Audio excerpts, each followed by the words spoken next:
Bagaimana menyiapkan amalan utama yang menjaga keluarga supaya tangguh menghadapi masa-masa yang penuh dengan ujian dan fitnah. Yes. Sudah? A'udzubillahi minasyaitonirrajim. Bismillahirrahmanirrahim. وَلْيَخْشَى الَّذِينَ لَوْ تَرَكُوا مِنْ خَلْفِهِمْ ذُرِّيَّةً ضِعَافًا خَافُوا عَلَيْهِمْ فَلْيَتَّقُوا اللَّهَ وَلْيَقُولُوا قَوْلًا سَدِيدًا. Ada ayatnya? Baik. Ini jawaban langsung dari Allah ya. Dan hendaklah setiap orang tua itu merasa khawatir yang sangat. Kekhawatiran dalam Al-Quran itu dibagi dengan dua kata. Ada khauf. Khauf. Yang kedua ada khasyah. Baik. Anak biasa pulang jam 12. Jam 12:04 dia belum pulang. Ibu gelisah tidak? Khawatir tidak? Itu khauf namanya. Biasanya ibu tanggal 27 bulanan lancar dari suami itu. Tanggal 30 belum ada penampakan. Khawatir tidak? Nah, itu khauf namanya. Ya, itu ada di Quran surah kedua Al-Baqarah di ayat 155. Walanabluwannakum bisyai'in minal khauf wal ju' wa naqsim minal amwal wal anfus wath thamarat. Ketika sedang ngaji begini, tiba-tiba kita mendengar suara di balik ini. Suara harimau sedang mengaum misalnya. Takut tidak? Takut yang ini sama enggak dengan takut yang dua tadi? Lebih takut atau kurang takut? Lebih takut. Keadaan kita merasa lebih takut dan merasa terancam dengan itu disebut khasyah namanya. Khasyah. Sudah? Kan di dalam Al-Quran kekhawatiran orang tua itu terhadap anak tidak digambarkan dengan khauf tapi menggunakan kata khasyah. Seakan-akan gini ayatnya, hendaklah para ayah dan ibu itu, ayah bunda itu memiliki kekhawatiran yang sangat seperti Anda berada di kandang singa, kandang harimau, terancam dengan sesuatu, ya. Kapan? Lau taraku min khalfihim dzurriyyatan dhi'afa. Kalau Anda melihat anak-anak itu tidak disiapkan sehingga mereka lemah di masa depan. Jadi yang dikhawatirkan itu bukan hartanya, Bu. Ibu nggak usah khawatir kalau harta yang sekarang hanya untuk cukup makan di hari ini, karena besok ibu belum tentu hidup. Ini manusia pada aneh sekarang nih. Ya, kata Nabi itu orang yang punya jatah makan untuk hari ini itu orang kaya. Kan besok belum tentu hidup. Besok itu direncanakan, yang sekarang dijalani. Kenapa Anda khawatir pada yang belum akan dilakukan, tapi yang sedang dikerjakan itu tidak dikhawatirkan? Maka yang terjadi saat ini, perhatikan kalimatnya, perhatikan ayatnya. Jangan pernah kita mengkhawatirkan dalam kehidupan rumah tangga melebihi kekhawatiran terhadap kondisi anak yang lemah. Tuh. Ini saya mohon maaf ya, sekaligus ini pesan saya bagi para ayah, termasuk saya pribadi. Ibu, suami, para ayah itu tugasnya mencari apa? Nafkah. Nafkah itu untuk kemana? Para ayah tugasnya mencari apa? Nafkah itu kalau sudah dapat, dibawa kemana? Di rumah itu anak berharga tidak? Baik. Harta berharga tidak? Berharga mana anak dengan harta? Baik. Tapi kenyataan sekarang kan tidak begitu. Saya ulangi ya. Berharga mana anak dengan harta? Tapi kenyataan sekarang tidak begitu. Coba lihat. Ayah yang bekerja sempat gak kemudian memberikan pendampingan pada anak? Berapa kali telepon anaknya? Berapa kali komunikasi dengan anaknya? Ibu lebih sering interaksi dengan anak atau dengan handphone? Tuh. Ya. Nah itu sekarang dibalik, ayatnya berlaku. Hendaklah para ibu itu merasa khawatir yang sangat pada anaknya, bukan handphonenya. Nih Bu, saya tanya, kalau ada anak ibu bawa handphone ibu yang iPhone 15 itu, terus dibanting oleh ibu di hadapan ibu, dibanting oleh anak ibu di hadapan ibu, ya, ibu sedang ini main media sosial, anaknya manggil, ibu nggak nengok, dibawa handphonenya oleh anaknya, dibanting di hadapan ibu. Saya tanya, ibu marahin anaknya atau marahin handphonenya? Tuh. Nah ayat ini berlaku sekarang. Katanya Anda mencari harta itu untuk memberikan fasilitas pada anak.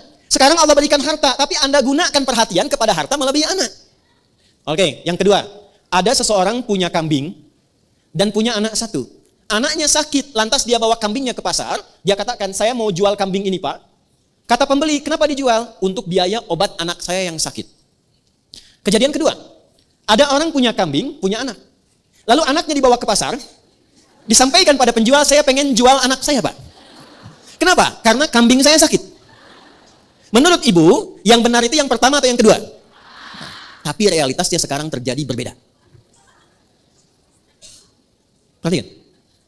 Sekarang orang tua lebih memilih untuk menuntaskan pekerjaan sosialnya dibandingkan memberi perhatian pada anaknya. Karena itu kalau ada anak tumbuh dewasa dan abai pada orang tuanya, tolong jangan salahkan mereka dulu, istighfar dulu. Istighfar. Ibu kenal Nabi Ibrahim? Ayo bilang kenal, saya pulang. Anak Nabi Ibrahim yang pertama siapa? Ismail. Saya kasih pertanyaan, kalau benar saya kasih hadiah pertama 100.000 dulu. Ya, daripada pinjam 100 kan, lebih baik ngasih.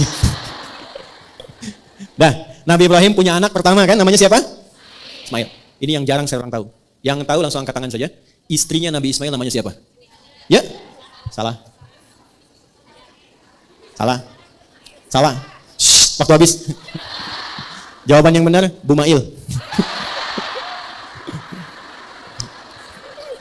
Ibu hampir, Bu ya? Ibu hampir.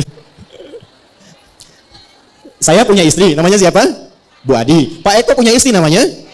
Nabi Ismail punya istri namanya? Nah, itu gampangnya begitulah. Dah, sudah. Ini Ismail. Ayahnya siapa? Ibrahim. Punya istri namanya? Bukan, Siti Hajar kalau yang ini ya. Ibrahim. Dah, sini. Ibrahim tinggal di mana? Alaihissalam. Di mana? Tepatnya di mana? Ibrahim tinggal di Kanaan di Palestina. Ismail di mana? Di Mekah. Perhatikan baik-baik ini yang mau saya sampaikan. Nanti kisah ini direkam sempurna dalam Al-Quran, bahkan disurah dengan namanya surah Ibrahim. Perhatikan baik-baik. Sekalipun ayah itu berada di tempat yang jauh, ayah di Palestina, anak di Mekah, tapi tidak menghilangkan kesempatan ayah untuk memberikan perhatian kepada anak. Nabi Ibrahim itu Nabi, Rasul, seorang suami, seorang ayah. Beliau mencari nafkah, beliau berdakwah. Tapi setiap pertumbuhan Ismail itu selalu memastikan dan datang melihat. Ismail tumbuh bagaimana? Ismail temannya siapa? Sampai mau nikah pun itu tahu dan memberikan arahan. Ini istri yang bagus begini, yang salehah begini. Apa yang terjadi? Ini yang mau saya katakan. Dengan perhatian orang tua yang begitu luar biasa, bahkan belum balik pun itu anak merasakan dalamnya pekerjaan ayah. Saat Nabi Ibrahim diperintahkan oleh Allah tugas meninggikan bangunan Ka'bah, ditinggikan lagi karena di zaman Nabi Nuh itu hancur kena banjir. Saat mengambil batu, kakinya melangkah, kaki pertama yang menapak disebut makom namanya. Jadi kalau ibu umrah atau haji, itu di Hajar Aswad, geser sedikit ke kanan searah tawaf, itu ada makom Ibrahim ya. Nah, itulah tapak kaki Nabi Ibrahim pertama saat akan meninggikan bangunan Ka'bah. Lalu ketika membawa batu ingin meninggikan, anaknya melihat itu. Nah, yang tidak banyak orang tahu, anak beliau itu Sayyidina Ismail itu belum balik waktu itu. Ketika melihat ayahnya sedang bekerja, merasa pekerjaan ayahnya, maka anak itu bawa batu dari sisi yang lain. Batu yang dibawa kemudian disusun. Kalau bahasa kita, ayah aku boleh bantu enggak? Disusun-susun. Kalau batu sendiri, batu disebut hajar namanya. Kalau dia disusun-susun, membentuk satu bagian disebut hijr namanya. Kalau dia menjadi ruang disebut hujrah namanya. Maka disusunlah batu itu menjadi bagian dari sisi Ka'bah. Sampai sekarang diabadikan dengan nama Hijr Ismail. Tapi poinnya bukan karena hijrnya. Poinnya itu refleksi bagi setiap orang tua yang tawaf. Itu dengan hubungan dengan anak bagaimana? Jangan-jangan harta kumpul bagus, jabatan suami bagus, ibu enak, tapi dengan anak gak cocok. Gak pernah kenal, gak pernah salam, pergi cuek begitu saja. Apa? Jadi harta yang didapatkan selama ini untuk apa? Anda mencari harta keluar untuk yang di dalam. Anda dapat harta di luar, tapi nggak dekat dengan yang di dalam. Lalu manfaatnya apa harta yang didapatkan itu? Dan hebatnya, saat mendapat tugas berat untuk menyembelih pun, itu anak langsung berdedikasi mengorbankan jiwanya. Pak, kalau perlu lakukan sekarang cepat, jangan ditunda. Orang tua yang begitu perhatian pada anak, Anda bukan hanya mendapatkan kasihnya, dia bahkan rela berkorban nyawanya untuk kebahagiaan kedua orang tuanya. Itu yang sekarang tidak nampak dalam kehidupan kita. Ibu kalau lihat anak sakit keras, seakan ingin bertukar ganti kan? Ya Allah, kalau perlu saya saja ada di situ. Sekarang anak melihat orang tua sakit keras. Ya Allah, lebih cepat lebih baik ya Allah. Wal yakhshal ladzina law taraku, ini jawab dulu ya supaya enggak melebar kemana mana. Wal yakhshal ladzina law taraku min khalfihim dzurriyyatan dhi'afa. Hendaklah para orang tua merasa khawatir yang sangat bila anak-anak itu lemah menghadapi tantangan zamannya. Lemah dalam hal apa? 3. 1, lemah imannya. Saya ulangi, lemah imannya. Iman pasangannya di Al-Quran amal soleh. Jadi kalau orang itu sudah lemah imannya, pasti amal solehnya sedikit. Kalau orang sudah sedikit amal solehnya, itu tandanya imannya sedang lemah.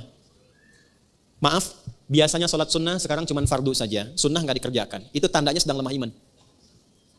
Biasanya puasa sunnah, sekarang malah nggak dikerjakan sama sekali. Itu tandanya sedang lemah iman. Baik. Biasanya akhwat ini sholatnya rajin, sekarang bahkan sholat fardu pun sedang tidak sama sekali. Tandanya apa? Tidak, tandanya sedang head. Ya? Dia tidak sholat. Tapi kalau dia abaikan sholat begitu saja, itu tandanya sedang bermasalah imannya. Saya ulangi, akan muncul masa-masa di mana iman seseorang itu, kata Nabi, begitu saking lemahnya, bukan sekarang menurun. Ada yang paginya beriman, sorenya sudah hilang imannya. Yusbihu mu'mina wa yumsi kafira. Subuh masih beriman, sore sudah nggak beriman lagi. Dan itu terjadi dengan cepat sekali. Ya, pagi-pagi masih biasa. Begitu sore, ketemu kawannya yang berlawan jenis dan mengatakan, aku mencintaimu. Tapi kalau engkau cinta kepadaku, engkau harus ikut agamaku. Banyak terjadi sekarang? Saya ulangi, banyak terjadi sekarang? Itu. Lemah iman. Kalau mau diterima kerja di sini, silahkan. Tapi harus konsisten dengan jadwalnya. Dan jadwalnya dibikin persis di waktu-waktu sholat. Sampai jaga toko pun rela menjaga toko dengan meninggalkan Jumatan. Ada yang begitu? Kalau dipertahankan itu tandanya imannya bermasalah. Baik. Suami ibu dapat pilihan. Pak, ini proyek besar. Bapak ikuti cara kami, Bapak dapat fee 50 miliar. Tapi kalau Bapak bertahan dengan aturan, yang nggak dapat Pak, cuman gaji aja 5 juta.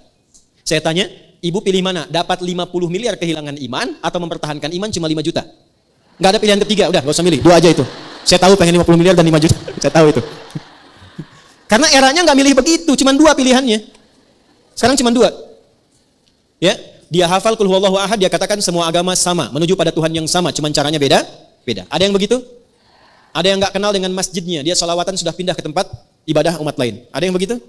Nah, tandanya sudah muncul. Kata Allah, kalau orang tua sudah mendapatkan yang seperti itu eranya, mesti khawatir lebih dalam kepada anaknya dibandingkan dengan masa-masa biasa. Lemah iman. Orang tuanya jangan ikutan. Sudah eranya begitu, yang dikuatkan bukan imannya, diberikan fasilitas dunia lagi, handphone ganti lagi, kan? Ya, mobil ganti lagi, motor ganti lagi. Tapi nggak dilihat gimana sholatnya, gimana baca Qurannya. Ya, ibu kalau ada kebakaran sedang melanda dan kita berlindung supaya tidak terjadi demikian. Ini contoh saja. Ada kebakaran terjadi, anak ibu tertidur di kasur. Ibu apakan? Bangunkan. Dan dia mengatakan, nanti aja nggak enak. Ibu paksa dia keluar atau tidak? Kenapa? Takut terbakar. Panas gak apinya? Nah, saya mau kasih tahu dari sekarang, neraka itu lebih panas. Dan saat sudah tiba waktunya, udah nggak ada kesempatan lagi. Ibu nggak bisa berkata begini, ayo cepat-cepat di depan neraka, nggak bisa.